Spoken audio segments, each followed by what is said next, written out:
ہماری رمضان کی راتیں کس چیز میں گزرتی ہیں؟ یہ بات بہت اچھی طرح ذہن میں رکھیں کہ یہ جو روٹین عام لوگوں نے بنائی ہوتی ہے کہ رمضان کا سارا دن سوتے اور رمضان کی راتوں کو پھر بازاروں میں جا رہے ہیں، گھوم رہے ہیں، پھر رہے ہیں، الیاذ باللہ کچھ لوگ فلمیں دیکھ رہے ہیں اور مختلف طریقوں کے ساتھ رات گپوں میں گزار رہے ہیں۔ اچھا، یہ ٹورنامنٹس ہو رہے ہیں راتوں کو، نوجوانوں نے ایک عجیب یہ ترتیب نکالی ہے رمضان کی راتوں کی کہ رات کو جو ہے فلڈ لائٹ ٹورنامنٹس ہو رہے ہیں اور کیا کیا کچھ ہو رہا ہے۔ یہ آپ ان احادیث کو دیکھیں، اللہ جل شانہ کی توجہات کو دیکھیں، فرشتوں کی نداؤں کو سنیں اور انسان کے لیے اللہ تعالیٰ کی طرف سے جن چیزوں کا اعلانات ہو رہے ہیں ان کو دیکھیں، اور ہم اپنے طرز عمل کو دیکھیں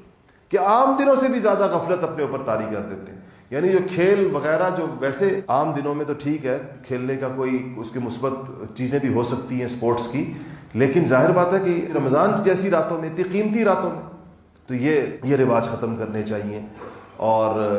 اس سے وقت بھی ضائع ہوتا ہے اور ناقدری بھی ہوتی ہے، اور اسی کا نتیجہ ہے کہ زندگی کے اتنے رمضان گزار دیے، ہمیں کوئی فائدہ نہیں ہوا اس کا۔ کوئی سوچے ذرا، 13-14 سال کی عمر سے ہم پر رمضان فرض ہوا ہے، آج تک جتنی زندگی گزاری کبھی ان رمضانوں کو گنے ہم صرف کہ جس کی عمر 40 سال ہے اس نے 26-27 رمضان گزارے ہیں، جس کی عمر 50 سال ہے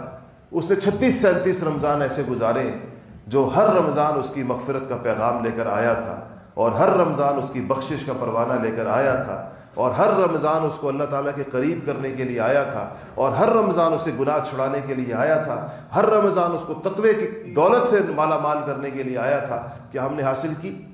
یہ ہم سے ویسے گزر گئی۔ اسی طرح اگر اسی غفلت کے اندر کیا پتہ کسی کو کہ اس کی زندگی کا آخری رمضان اور یہ آخری موقع ہو جو اس کو دیا جا رہا ہے،